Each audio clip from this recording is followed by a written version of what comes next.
আপনাদেরকে স্বাগত পারশঙ্খ ব্লগসে। আশা করি সবাই ভালো আছেন।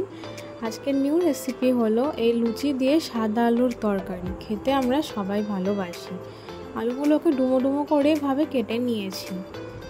এবার তরকারি করার জন্যে প্রথমে কড়াইয়ে 5 চামচ মতো সরষের তেল নিয়ে আমি এখানে গরম করে নিচ্ছি।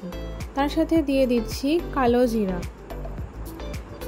আর তার সাথে দুটো কাঁচা লঙ্কা ফোড়নের জন্য ইউজ করছি। খুব ভালো করে ফোড়নটা ভাজা হয়ে গেলে এবার আস্তে আস্তে আমি আলুগুলো দিয়ে দেব।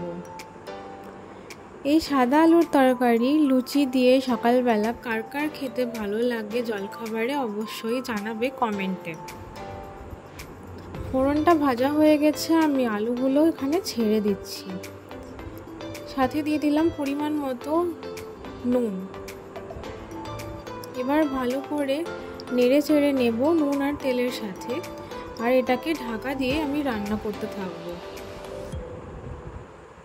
প্রায় 5 মিনিট অন্তর অন্তর আমি এখানে ঢাকা খুলে আলুটাকে দেখে নেড়ে টেড়ে রান্না করেছি, যাতে আলুটা ভালো করে ভাজা হয়ে যায়।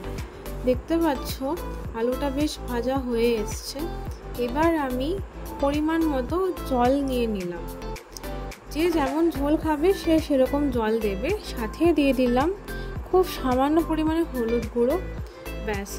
আর তার সাথে অবশ্যই যেটা দিতে হবে সেটা হলো কাঁচা লঙ্কা, যেটা এই তরকারিকে আসল স্বাদ দেবে। এবার ঢাকা দিয়ে আমি প্রায় নেড়ে চেড়ে রান্নাটা করতে থাকবো।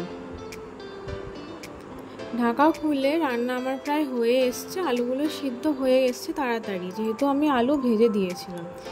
এইভাবে আলুটাকে একটু ম্যাশ করে দেবে, যাতে গ্রেভিটা একটু ঘন হয়ে যায় আর খেতেও বেশ টেস্টি হয়। আমি একটু টেস্ট করে দেখলাম, তাই পরিমাণ মতো আমি একটু লবণ আরও দিয়ে দিলাম।